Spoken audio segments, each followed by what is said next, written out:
Ooh, all right. Shalom, guys. We're going to go ahead and get right into it. Today, we're going to be talking about one of the most controversial figures within the New Testament, and that is Judas Iscariot.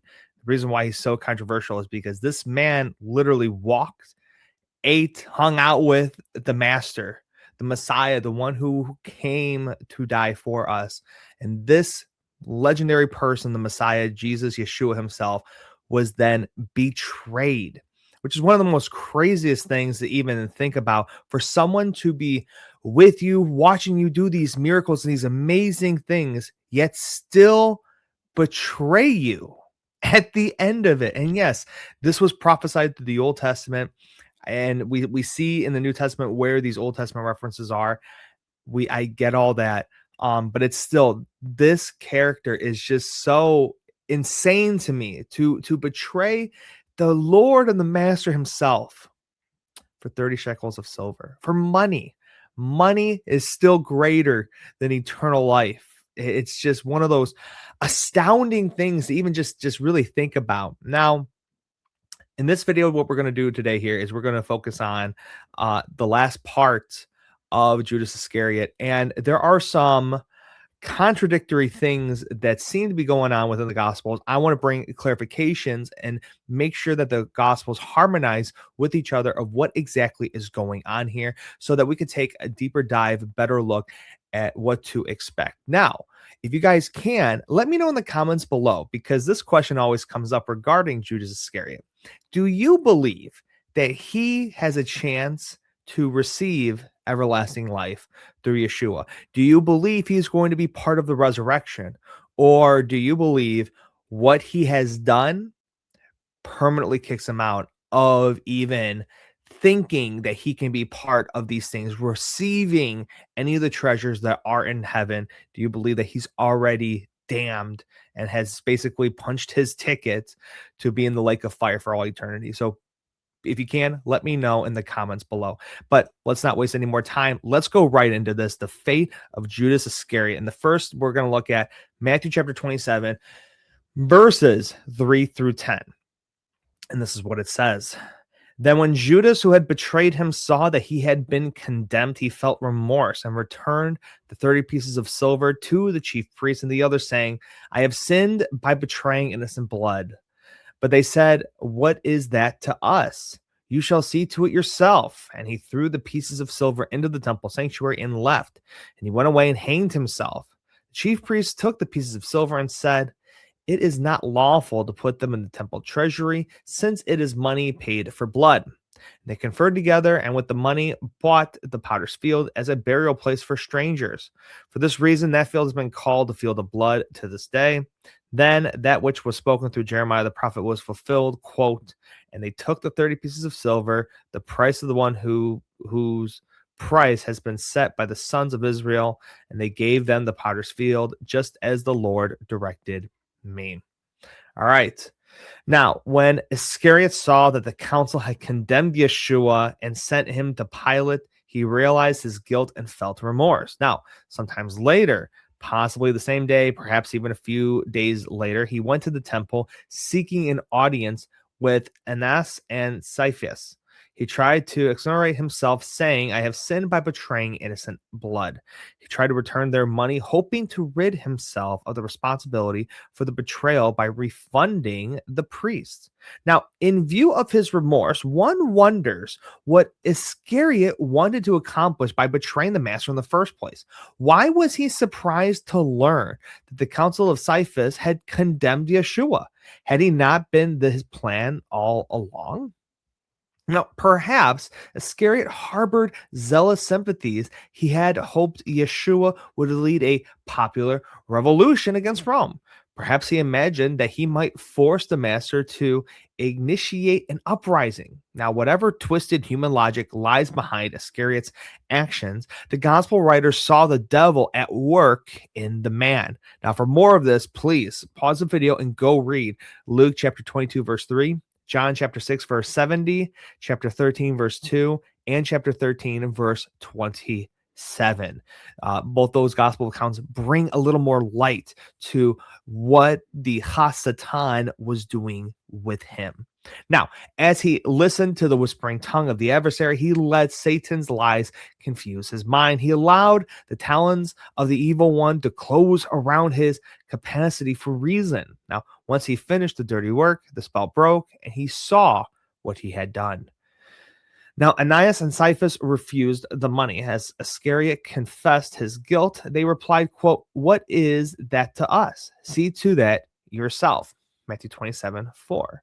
Now, they refused the money and the responsibility for the crime. Now, ironically, Pilate said the same thing as the priest as he refused to take responsibility for Yeshua's blood. Quote, "I am innocent of this man's blood. See to that yourselves." Matthew 27:24. Now, Iscariot turned to leave the temple courts, but before he did, he scattered the 30 coins of silver onto the floor of the courts of the priests. Now, was the repentance of Iscariot genuine? Now, many commentaries sympathize with the traitor and allow for the possibility that he sincerely repented and received forgiveness. But Yeshua's own prophecy does not seem to reserve room for that possibility. Quote, "Woe to the man by whom the Son of Man is betrayed. It would have been good for that man if he had not been born." Matthew 26:24. Now, after his death, Simon Peter commented, quote, "Judas turned aside to go to his own place." Acts chapter 1, verse 25, i.e., Gehenna. Now, according to the Gospel of Matthew, Iscariot committed suicide by hanging himself. Now, Brown here, from the Death of the Messiah, from Gethsemane to the Grave, Volume 1, page 643, points to several parallels between the Passion narrative and David's flight from Absalom. He casts Ahithophel, David's trusted advisor, in the role of Iscariot. Now, Ahithophel betrayed David, but when he saw that the revolt against David would fail, he arose and went to his home, to his city, and set his house in order and strangled himself. 2 Samuel 17:23. Now, according to M. Sanhedrin 10:1, Ahithophel forfeited his place in the world to come. Judaism considered suicide impious and ignoble. Now, for more on this, see Josephus's writings on the Jewish War of 369 to 379. Now, an alternate version or tradition of Acts chapter 1, verse 18 claims that he suffered an accidental death, right? Falling headlong, he burst open in the middle and all his intestines gushed out. The account in Acts does not offer any details about how he fell. Now, it may have been a suicidal leap. An account in Acts seems to indicate that the mishap occurred in the field of Hekedama, but it does not explicitly say so. Now, a common attempt to harmonize the two biblical accounts relates that Judas hung himself, but the rope broke. He dropped from a height and dashed himself on the stones below. Matthew seems to depict Iscariot hanging himself on the day of the crucifixion, but he does not explicitly say when it happened. The account in Acts indicates it happened prior to Shavuot that year. Now, a third tradition reported by Papias and Hierapolis, again, excuse me if I'm saying these names wrong, is even more colorful, attributing his death to a combination of morbid obesity and a traffic accident. So this is what he says. Judas walked about in the world as a sad example of impotence, for his body having swollen to such an extent that he could not pass where a chariot could pass easily. He was crushed by the chariot so that his bowels gushed out.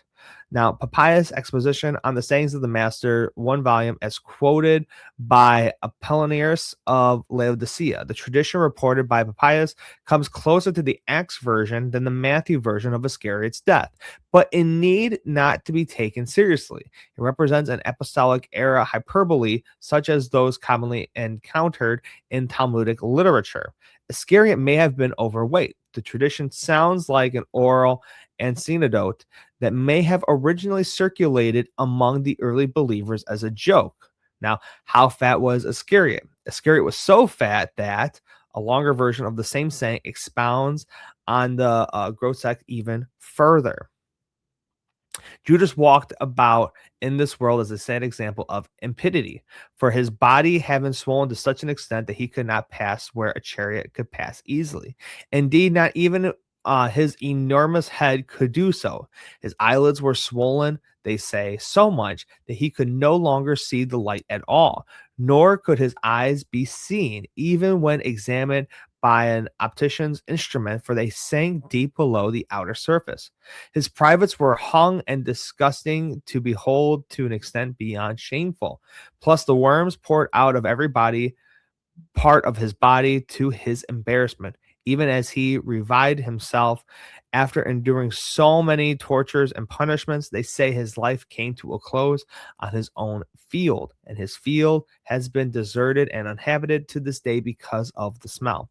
Indeed, until this very day, no one can pass by that place without holding his hand over his nose, so massive and widespread did the flow from his flesh cover the ground. All right. Now, Iscariot threw the 30 shekels of silver into the temple sanctuary. The priesthood gathered the money, but did not put it into the treasury. They said, quote, "It is not lawful to put them into the temple treasury, since it is the price of blood." Matthew 27:6. Now, where the NASB translates temple treasury, the Greek translates the Hebrew korbanto with the Greek korbanos.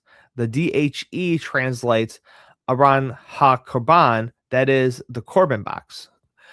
For more on this, look at the Talmud M.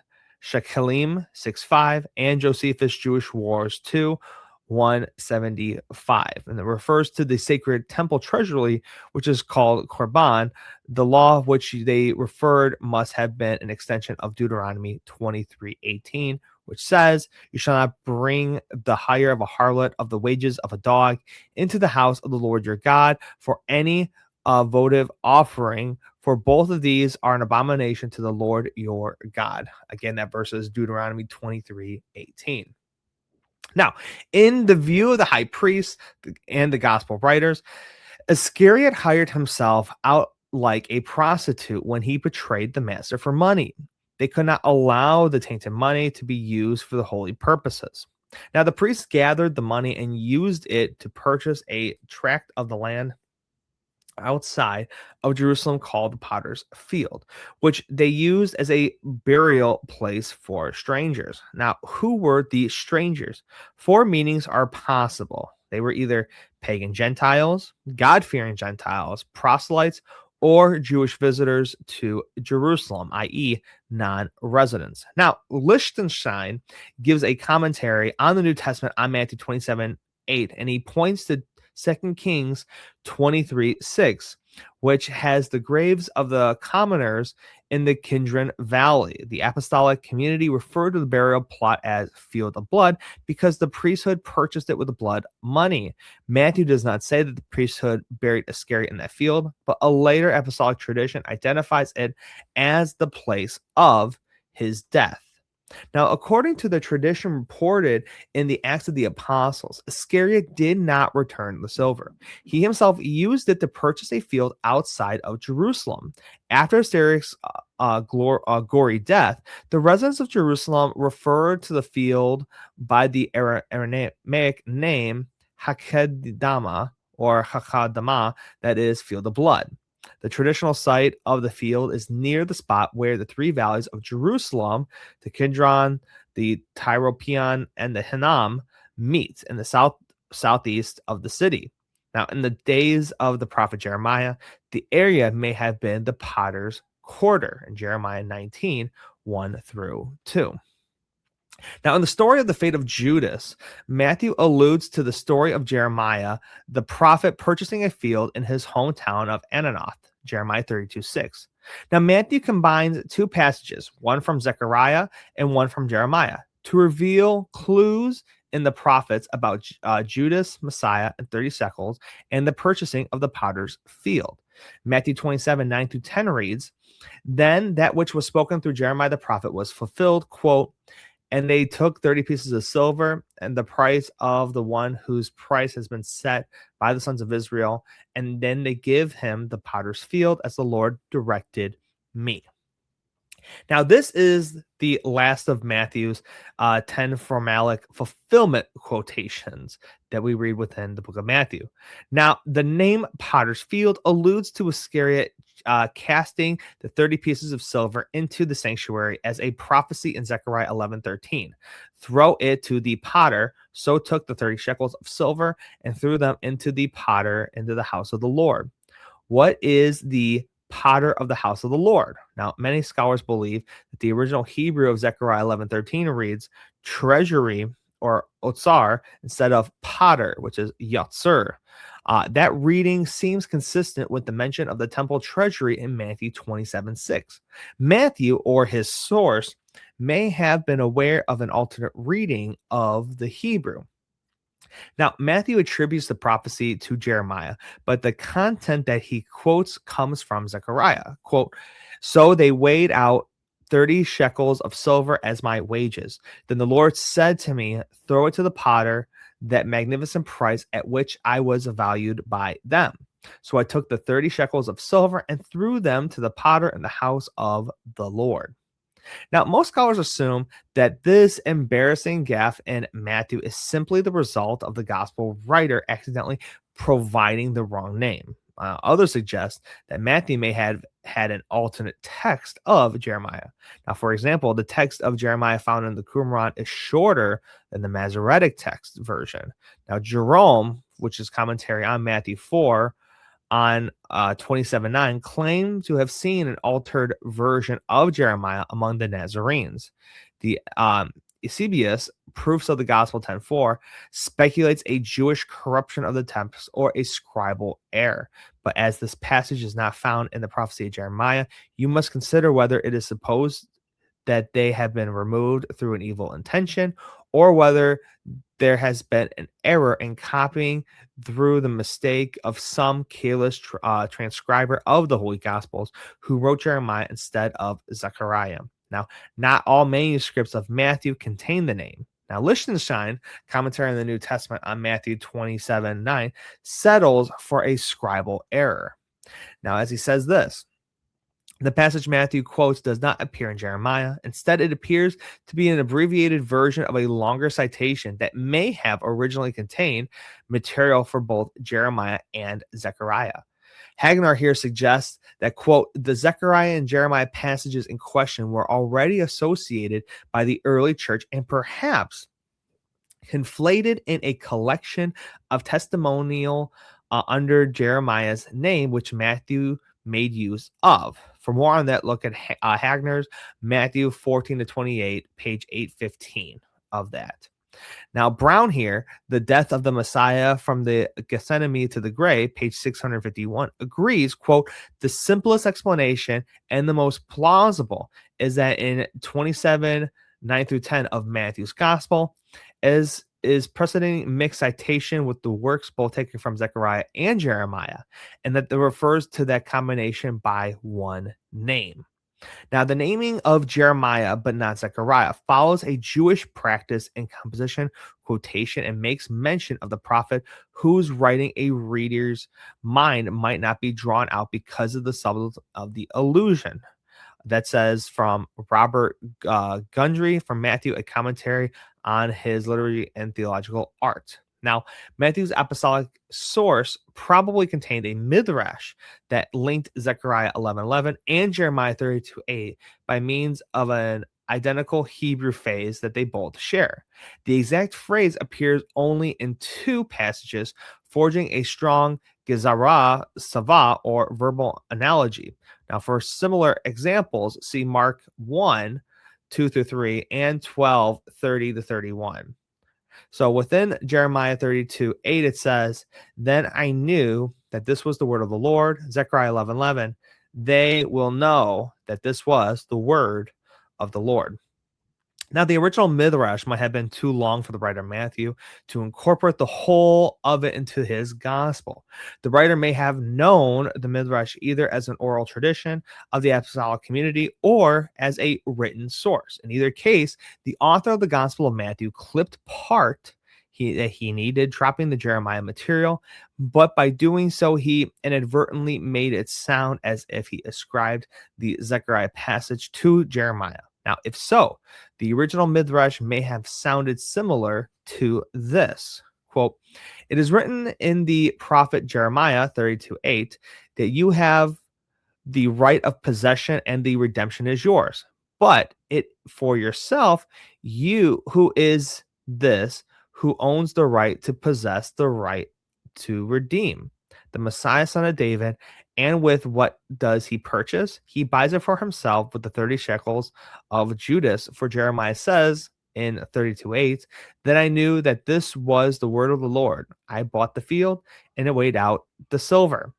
And it also says in Zechariah 11:11-13, those who were watching me knew that this was the word of the Lord, so they weighed out 30 shekels of silver as my wages. Then the Lord said to me, throw it to the potter, that my magnificent price at which I have valued by them. So I took the 30 shekels of silver and threw them to the potter in the house of the Lord. Thus they gave them for the potter's field, as the Lord directed me, saying, buy it for yourself. Now, the 30 shekels of silver exchanged for the life of Yeshua represents the value of his life. For more on this, look at the cliff note of Exodus 21:32. Now, the valuation for the life of a slave, the 30 pieces of silver invoke the connection to the story of Joseph, in which Judah and his brother sold Joseph to the Ishmaelites for 20 shekels of silver, Genesis 37:28. According to the Testament of Gad 2:3, they sold him for 30 pieces of gold. Now, a charismatically rabbinic sounding Aggadah in the Syriac book of the Bee invents a complicated backstory to the 30 pieces of silver. Abraham's father, Terah, coined the 30 silver and gave them to Abraham. He passed them on to Isaac, who purchased a village with them. The Canaanites paid them as tribute to Pharaoh. A later Pharaoh gave them as a gift to Solomon, who used them to adorn the temple. Nebuchadnezzar looted them and paid them as a gift to the Persians. The Persian Magi brought them to honor the one-born king of the Jews, but lost them along the way. They eventually ended up in the hands of King Abner of Edessa, who sent them to Christ as tribute. He might turn them a gift to the temple, and the priests used them to hire Iscariot. That comes from Ernest A. Wells. Budge Trans, the Book of the Bee, the Syriac text edited with an English translation. Now, the priest exchanged the 30 shekels for the value of his life for the potter's field, but Yeshua exchanged his life for the right to possess and redeem Israel. The gospel writers drew upon several apostolic sources while composing their gospels. In this instant, Matthew ellipse creates the impression of a wrong citation. The passage in Zechariah concludes with the words, then I cut in pieces my second staff union to break the brotherhood between Judah and Israel, Zechariah 11:14. When read in light of the story of Iscariot, the apostolic interpreters might have seen this prophecy as a predication that Judas or Yehuda Iscariot would be cut off from Israel. And that's, ladies and gentlemen, is the full story of everything going into detail concerning Judas Iscariot. So it does seem like, especially with what the master has said back in Matthew chapter 27, that it is better for that person not to have been born. And we see in Jewish traditions about the one not going into or receiving the eternal life, the paradise that is mentioned there. So those are a lot of important things to bring up. And going over the accounts, I hope it was a blessing to you. I hope a lot of this makes sense. I hope I was able to bring a lot of light to the situation regarding Judas Iscariot. Please like, share, subscribe, and I'll see you on the next one. Shalom.